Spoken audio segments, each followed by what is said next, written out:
జలనేతి క్రియ చేయడానికి ఫస్ట్ మనకు జలనేతి పాట్ కావాలి. ఇది ఆన్లైన్లో దొరుకుతుంది, తీసుకోండి. అలానే ఒక గ్లాస్ ఆఫ్ వాటర్ అనమాట, అది డ్రింకింగ్ వాటరే. మనం ట్యాప్ వాటర్ యూస్ చేయదు, ఎందుకంటే ఆ ట్యాప్ వాటర్లో అమీబాస్, బ్యాక్టీరియాస్ అవి ఇవి ఉంటాయి. అవి మన నాజల్ క్లావిటీలోకి వెళ్ళి మనకి మళ్ళీ నాజల్ ఇన్ఫెక్షన్స్ వచ్చే ఛాన్సెస్ ఉంటాయి.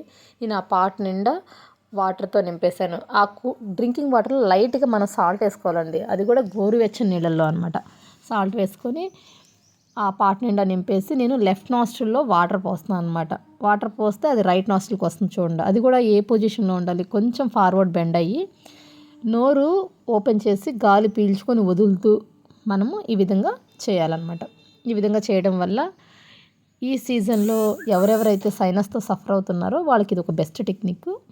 ఇది చేస్తే మన సైనస్ని మనం రివర్స్ చేయొచ్చు. చాలామంది సఫర్ అవుతూ ఉంటారు ఈ వింటర్ సీజన్లో. ముక్కులు బిగేసినాయి, నాకు ఊపిరి ఆడటం లేదు, హెడేక్గా ఉందని. సైనసైటిస్ వల్ల హెడేక్ వస్తుంది, ఇరిటబుల్గా అనిపిస్తుంది నాజల్ కాబట్టి ఊపిరి ఆడదు. నోరు ఓపెన్ చేసి గాలి పీల్చుకుంటారు నైట్లో నిద్రపోయేటప్పుడు. అటువంటి ప్రాబ్లమ్స్ ఏమి ఉండవు. తర్వాత లెఫ్ట్ అయిపోయిన తర్వాత మళ్ళీ రైట్ నాస్ట్రిల్లో పెట్టి నేను వాటర్ పోస్తున్నాను. ఇట్లా ఫార్వర్డ్ బెండ్ అయ్యి క్రాస్గా పాట్ని ఇట్లా పైకి లేపి అది రైట్ నుంచి పోస్తుంటే లెఫ్ట్కి వస్తుంది చూడండి, లెఫ్ట్ నాస్ట్రిల్లో. ఈ విధంగా మన నాజల్ కౌట్లో ఉన్న టాక్సిన్స్ అన్నీ బయటికి వెళ్ళిపోతాయి. సైనస్ని మనం రివర్స్ చేయొచ్చు.